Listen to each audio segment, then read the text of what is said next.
Hey everyone! Thanks for hopping on. My name is Jenny and I blog at thedomesticwildflower.com, and I wanted to hop on real quick for two important reasons. There is about 30 minutes left for you to enter to win the hey Serena!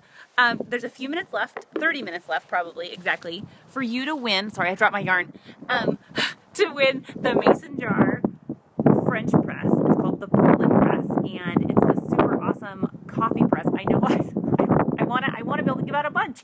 I wish I had more to share, Serena.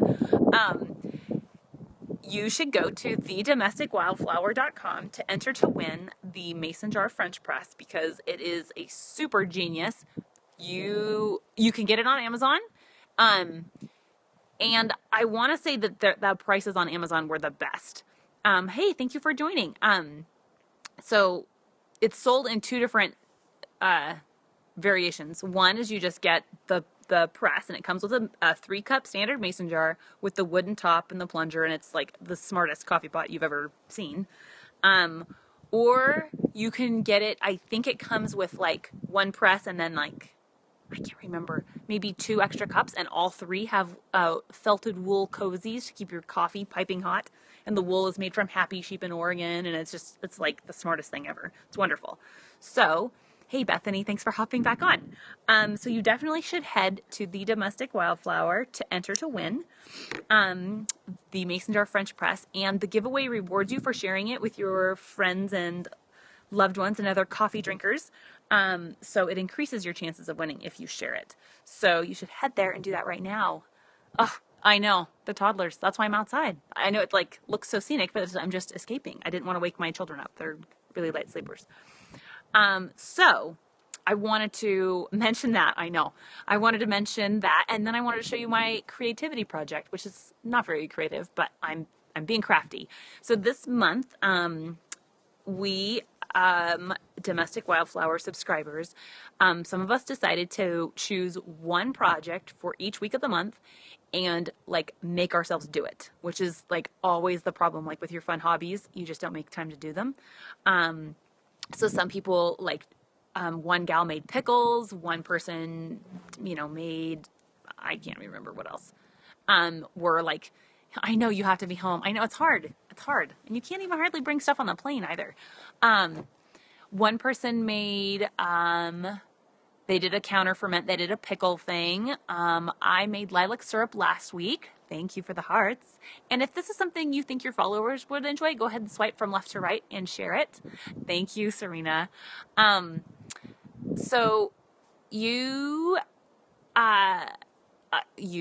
I have been saying that one of these weeks I'm going to put the binding on a quilt that's been done already since before I had my son, and he is 2 and a third. So it's not this week, so I haven't done it yet. But what I did do is last night I made I don't even want to tell you because maybe it's not going to turn out, but it's a paste ferment, and it's cranberry and chili and chocolate and cherries, and it's going to be freaking amazing on vanilla ice cream if it works. I've never fermented a paste I've never done anything like this. But if it works out, it's going to correspond with a super awesome giveaway I'm going to do in the near future.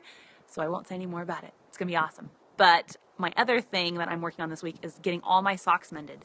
So yeah, it's going to be good I think it'll be really good. It smells good right now. I can't really tell.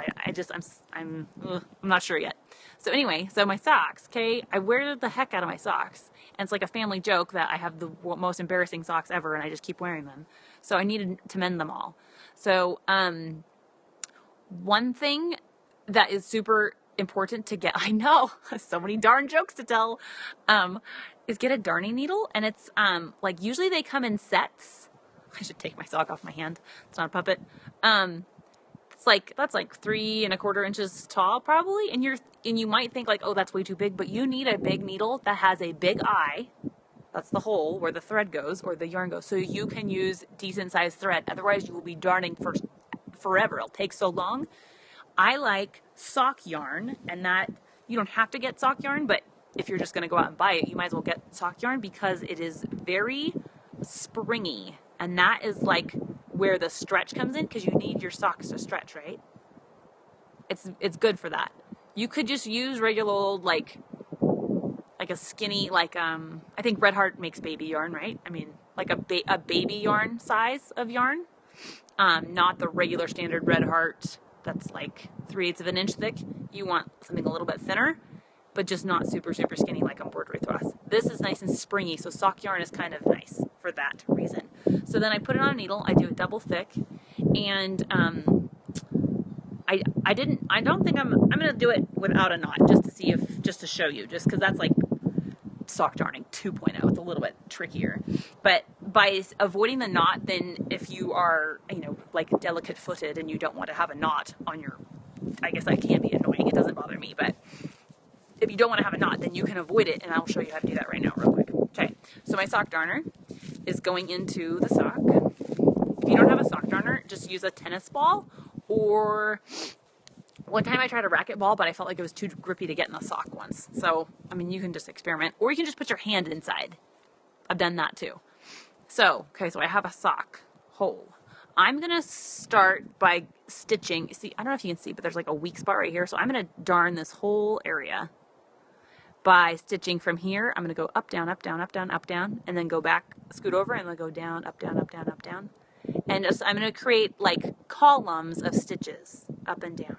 And each stitch is going to be like 1/4 of an inch long. And I'm not a perfectionist in any imagination, in any way of thinking about the word. And maybe you shouldn't be either. So don't get too worried, because, you know, what's the worst thing that's going to happen? You'll have a sock that's mended, is what will happen. So I'm going to pull, low battery, yikes. We'll have to darn faster. So I'm going to go to like right here. No, sock inspector. I'm going to leave the tail kind of like, I don't know, a couple inches long. I did this, I just darned on Facebook Live too. So I did this just for the first time on my last broadcast. So I went up, and now I'm going to stitch up, down, up, down, up, down, just like there to that hole. Okay. Over that weak spot, because surely it will become a hole if I don't. Okay. Like that. Can you hear me okay, Serena? Is it a terrible idea for me to do this outside, do you think? Okay. I'm going to stitch up. And each of your columns can be different heights. You can hear? Okay, good, Serena. Thank you. I didn't know if the nature sounds were too distracting. You can hear all kinds of things. So each of your columns can be different heights. Okay, good to know. Thank you. The wind can be a little loud. We'll just hope for gentle breezes. The birds are nice, I know. Okay, so your columns can be different sizes, and sometimes the holes in your socks are not like perfectly round or perfectly shaped. So just feel comfortable making your columns or your rows of stitches whatever size they need to be. And then, so the hole is not going to be closed entirely. I'm not gonna cinch this up so tight that it completely closes the hole. Ooh. But I'll like close it a little bit, because so now I'm making my columns, because in a little bit I'm going to do some rows left to right, and that yarn will fill in that hole.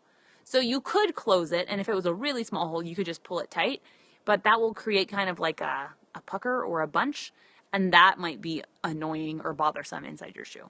So I try and strike a balance between drawing the hole in smaller and then just weaving lots of extra yarn up, down, and left, right, left, right. So it kind of depends on how much time you want to take and how particular you are about like annoying things in your socks. I've just sewn the holes shut in my socks with a sewing machine, which like creates this enormous lump, and it doesn't bother me. And my husband cannot believe I do that. He's like super sensitive Sally with his socks. Look at that for an alliteration. Okay, so up, down. I'm going to do up, down more. I usually go a stitch past the hole and a stitch above the hole. Sensitive Sally. He is his silly sensitive feet. Okay. Up, down. Okay. I know you are, Serena. Okay.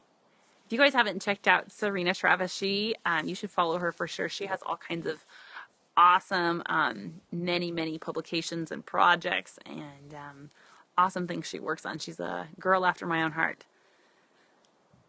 Okay, so now I've pretty much done all the up, down columns, and now I'm gonna start going from here, up, down, across, and then back down, and then back down. So at this point, usually people are like, oh, this looks terrible. I'm a terrible darner. I don't want to do this anymore. Well, no, you have to keep going because it's going to look way better once you do the across, and be a lot more functional once you do the across. Okay, so I'm doing up, down, across.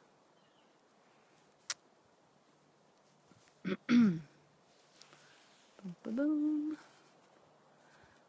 So if it gets kind of puckered like that, you just pull it, boop, pull it a little bit. And every time that I darn and I think, oh gosh, I've pulled all this so tight, it's going to be all puckery and not fit my foot right, your foot will stretch it out. And this yarn is meant to stretch out a little bit. So I don't know that you're going to pull it way too tight. Okay, so I'm going to go up, down, across this way. Okay. And I mean, I know this is like taking time, I guess, and some people don't want to spend their time mending, which is fair. I mean, people are busy. But I like this because I feel like I'm winning. I feel like I have won. Because, like, socks are one of the many things that are made cheaply, and the whole idea is that you wear a little hole in them, throw them out, and buy some more. I feel like I'm winning. You see the method. Okay, good. There are ways you can, like, re-knit it, and I don't know how to knit. I bet I could learn, but I haven't learned yet. And that seems like far more in depth and what you would do if you were mending like a very nice sweater or something else. This is just like mending it to mend it so that it keeps your foot inside and that's it. There's the loud wind, huh? Okay, up, down. Beating the system. Oh, good. Hey, good. Bethany, thanks for listening despite the toddler madness, right? Oh, good. Yeah, I think mending is, I don't know, I think it's relaxing. And it's kind of nice to, I don't know, yeah, I feel like I'm winning. Yeah, I feel like I've won. Okay, up, down. So again, if you're one of those people who like feels like, oh, it doesn't look very good, or I don't know how, you do know how, and it doesn't matter if it looks good or not. It really does. I mean, it doesn't. And you could, I said this on my Facebook Live, I think, you could do this. I'm guilting you to darning. No, don't be guilted. God, you have lots of things to do. But if you feel inclined, you should try. You should try it because it's not that hard. But I said you could do this in super cute, like a coordinating color, and you could make your grid like way bigger, and you could do the up downs in one color and then the left and rights in another. You could make it really cute if you wanted. And like that could be part of the color therapy, the whole fun of doing it. I just have one skein of sock yarn. I got that at the thrift store in Etna, Serena, at Davies. And I've never ran out. Been darning with the same skein of yarn for 6 years, I bet. Yeah. And actually there was kind of a lot there, I remember. I remember thinking that there was some, I don't know how she ended up with all that sock yarn, but there was kind of a lot. So I'm going to do one more left to right. More win, I know. Okay. Go one more across. And then I've kind of filled in, or then it's kind of like, I have yarn pretty much everywhere, right? This is like a little pucker, which I didn't address, but no perfectionism here. So now this is the last step is to identify, okay, well, this looks a little weak, or there's not really very good weave right here, okay? And I have yarn left and time, and other than the wind, I can just go back, and you don't have to go up, down anymore. You can go diagonal. Now that there's something to like put your needle through, you can go diagonal, and that actually makes a very firm, or not firm, there's more structural integrity if you go diagonal. And so sometimes I make a point of doing so because it really gives more oomph to your darn. So I'm going to go diagonal just to show you. Up, down. And sometimes I try to put the point of the needle through the fibers of the yarn, which I have found to be a good way to secure all the yarn together. So the fibers kind of end up getting like knotted together when you do that. They end up sticking together a little bit better. Da-da-da. Okay. Golly.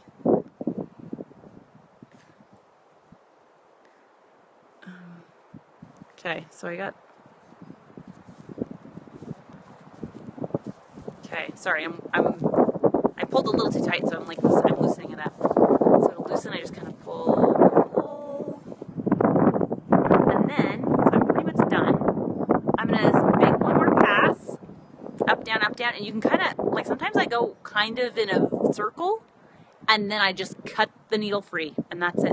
And then you don't have a knot. So again, if you have sensitive Sally feet and you don't want to have a knot in your sock, no, I'm just kidding, you're not sensitive, you're probably way more normal than I, then you can just cut it free and then you don't have a knot. Usually I just sort of forget that that's a thing and I knot it, but I did it with no knot just to demonstrate for you all.